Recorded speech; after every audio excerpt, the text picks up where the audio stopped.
Hi everyone. तो देखते हैं एक इम्पॉर्टेंट चैप्टर जो कि क्लास 9th इंग्लिश का है, रीच फॉर द टॉप। ये चैप्टर 2 पार्ट्स पे है और ये सेकंड पार्ट है इसका चैप्टर का, मारिया शारापोवा। तो देखिए काफ़ी इंटरेस्टिंग चैप्टर है and at the same time काफ़ी मोटिवेटेड चैप्टर भी है। मतलब ये चैप्टर जो है बिल्कुल मोटिवेशन पे डिपेंडेंट है। तो देखते हैं कि आखिर क्या है चैप्टर में which will motivate you as well. देखिए ये एक लड़की पे बेस्ड है ये स्टोरी, जो कि रशिया से बिलोंग करती है। रशिया में एक जगह है साइबेरिया, आपने सुना ही होगा साइबेरियन, वहाँ से मारिया बिलोंग करती है। तो जब ये 4 साल की होती है ना, तभी इसने एज अ टेनिस प्लेयर काफ़ी बड़ा नाम बना लिया था खुद के लिए। तो 22 अगस्त 2005 को, मतलब वो 4 साल की हुई थी तब उसने टेनिस खेला और एक अच्छा खासा नाम खुद के लिए बना लिया था। और टेनिस में एज अ टेनिस प्लेयर दुनिया इसको जानने लगी थी। फिर जब ये 9 साल की हुई थी तब ये यूएसए चली गई अपने फादर के साथ। यूएसए में फ्लोरिडा एक जगह है, वहाँ पे शिफ्ट हो गई थी। क्यों? क्योंकि वहाँ पे ये अपने टेनिस के पैशन को आगे बढ़ाने के लिए गई थी। वहाँ पे यू नो वहाँ की कोचिंग्स वगैरह लेती, या जो भी टेनिस फैसिलिटीज़ है मतलब वो यूएसए में ही ज़्यादा अवेलेबल थी एज़ कम्पेयर टू इसके कंट्री में। तो ये वहाँ पे मूव हो गई क्योंकि वहाँ पे काफ़ी अच्छी फैसिलिटीज़ प्रेजेंट थी। और इसको क्योंकि अपना पैशन बिल्कुल क्लियर था कि मुझे एज अ टेनिस प्लेयर कुछ ना कुछ उभर के आना है और दुनिया को दिखाना है कि yes, if you have something in your mind you can achieve with hard work. तो इसी इरादे के साथ वो यूएसए मूव हो गए।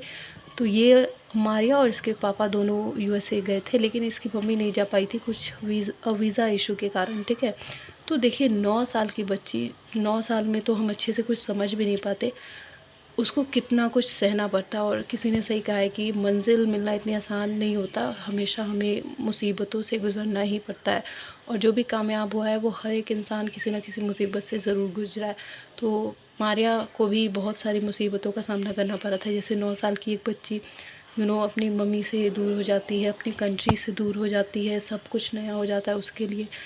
फिर क्या होता है कि एक दिन अपना वो टेनिस प्लेइंग वगैरह कर रही है, क्लासेस ले लिया है। वो ना नॉर्मली 8 बजे तक सो जाती थी रात को, पर 11 बजे उसके जो बाकी टेनिस प्लेयर हैं, जो उसके मतलब मेट्स होंगे, बैचमेट्स, वो आते हैं। वो 11 बजे रात को आते हैं प्रैक्टिस वगैरह से घूम घाम के आराम से। तो ये इसको काफ़ी परेशान करते हैं कि ये काम कर दो, वो काम कर दो, ये करो, वो सुनो, तुम ये कर लो, पता नहीं क्या क्या जो मन करता है उसको बोलते, काफ़ी परेशान करते हैं। मतलब एक तरीके की बुलिंग करते हैं उसकी। पर वो उसको एज अ बुलिंग नहीं लेती, बल्कि उसको भी वो एज अ मेंटल स्ट्रेंथ के फॉर्म में ले लेती है। मतलब उससे वो बुरा नहीं मानती, बल्कि अपने आप के लिए वो स्ट्रेंथ बना लेती है कि दुनिया में हमें इस चीज़ का सामना करना पड़ेगा। और मैं अभी से ही रेडी हूँ। मतलब इतनी छोटी बच्ची, पर वो दिल पे नहीं लेती कि ये लोग मुझसे इतना बुरा बुरा बिहेवियर रखते हैं या मुझे इतना तंग करते हैं। वो बिल्कुल अपने इरादों के लिए पक्की है कि मुझे बस टेनिस प्लेयर बनना है और नंबर 1 बनना है। मतलब मारिया का ये एक चीज़ फिक्स है कि मुझे नंबर 1 टेनिस प्लेयर बनना है, ताकि दुनिया मुझे याद रखे। और इसके अलावा इसको कुछ भी फ़र्क नहीं पड़ता था कौन इससे कैसे बात करता है, कौन इससे दोस्ती रखना चाहता है, नहीं रखना चाहता है, या और क्या लाइफ में प्रॉब्लम्स आ रही हैं, क्या हो गया नहीं हो गया, इससे मारिया को कोई मतलब नहीं। इसको बस एक ही चीज़ दिखती है, which is her tennis what destination की, yes I have to be a good tennis player in this world. तो फिर 2005 को उसको women single crown at Wimbledon में अवार्ड दिया जाता है, अपना नाम रजिस्टर करती है ये। 2005 में, मतलब 1 साल बाद ही, वर्ल्ड नंबर 1 स्पॉट इसको मिलता है टेनिस में। मतलब देखिए कैसे एक बच्ची जो कि अपने पेरेंट्स से इतना दूर हो गई है, अपनी कंट्री से इतना दूर हो गई है, उसको अपने पैशन में कितना ज़्यादा इंटरेस्ट है कि वो अपने पैशन को भूल नहीं रही है। And she is sacrificing so much of her life period. वो अपने बचपने को खो रही है, अपना मदरली लव खो रही है, अपने फ्रेंड्स, इतना यहाँ पे उसको फ्रेंड सर्कल उसका स्ट्रॉन्ग नहीं है। जो उसके टेनिस प्लेयर और भी पीपल्स हैं उसको परेशान करते हैं, बुली करते हैं, फिर भी वो उन सब चीज़ से अकेले ट्रॉमेटाइज ना हो, कि उसको भी एज अ पॉजिटिव लेके इतनी समझदारी दिखा रही है और अपने गोल पे एकदम फोकस्ड है। और ना सिर्फ फोकस्ड है, बल्कि वो जो अचीव करना चाहती है वो एक के बाद करती जा रही है। तो Maria can be an inspiration for one who really wish to have a goal to achieve something as their passion. So the story can inspire millions who have this kind of thinking that yes, I have to be this, I have to be an IAS officer, I have to be an basketball player, I have to be a cricketer, whatever anyone wish to. Maria can be an inspiring personality for that, and she definitely is.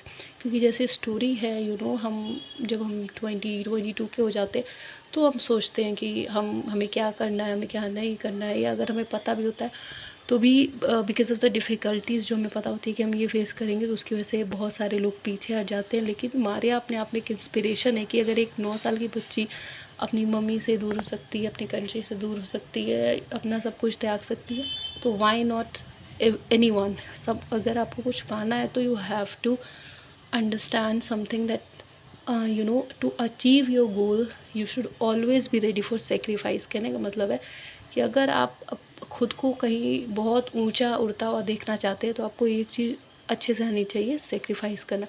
तो मारिया जो है वो कहती है कि मैं बहुत ही dedicated और हार्ड वर्क लड़की हूँ, मैं अपने काम के लिए बहुत ज़्यादा डेडिकेटेड रहती हूँ और मैं हमेशा कोशिश करती हूँ कि मैं कैसे और बेहतर हो सकूँ और अपने काम को बेहतर बना के पूरी ऑनेस्टी के साथ अपना काम करती हूँ। इसके अलावा ये जो मारिया है वो जब मतलब जीतती है, ज़ाहिर सी बात है कि जब स्पीच वगैरह देती है या इंटरव्यूज़ देती है तो वो बहुत ही प्राउडली कहती है कि मैं एक रशियन हूँ, मैं रशिया से बिलोंग करती हूँ। भले ही मैं अपने चाइल्डहुड से यूएसए में रही हूँ, यहीं से मैंने पढ़ाई की या टेनिस सीखा या यहीं से मैं खेली हूँ, लेकिन मैं मेरे दिल में मेरा जो होमलैंड है वो सबसे पहले है और मुझे बहुत प्यार है। और मैं बहुत प्राउडली कहती हूँ कि यस आई एम रशियन, और अगर मुझे मौका मिलेगा तो मैं अपनी कंट्री को ज़रूर रिप्रेजेंट करूँगी एज अ टेनिस प्लेयर।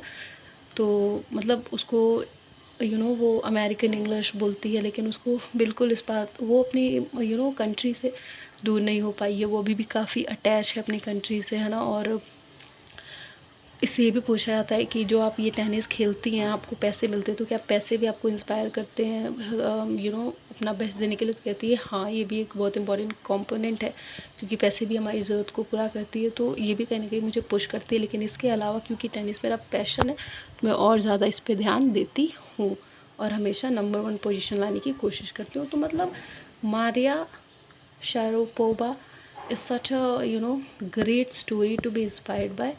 और इससे इंस्पायर नहीं होंगे तो क्या ही होंगे। और ये आपके सिलेबस में ऐसी ऐसी स्टोरीज़ अगर डालते हैं सीबीएसई वाले, तो कुछ सोच के डालते हैं कि आप लोग सिर्फ ये नहीं कि पढ़ लिया और हो गया, नहीं, इन सब चीज़ों को अपनी लाइफ में अडॉप्ट करना है, क्योंकि हर इंसान इन सब चीज़ों से गुजरता है। एंड ये नहीं कि बस एग्ज़ाम पास करने के लिए 1 घंटे पहले देख लिया 1.5 की स्पीड से और हो गया।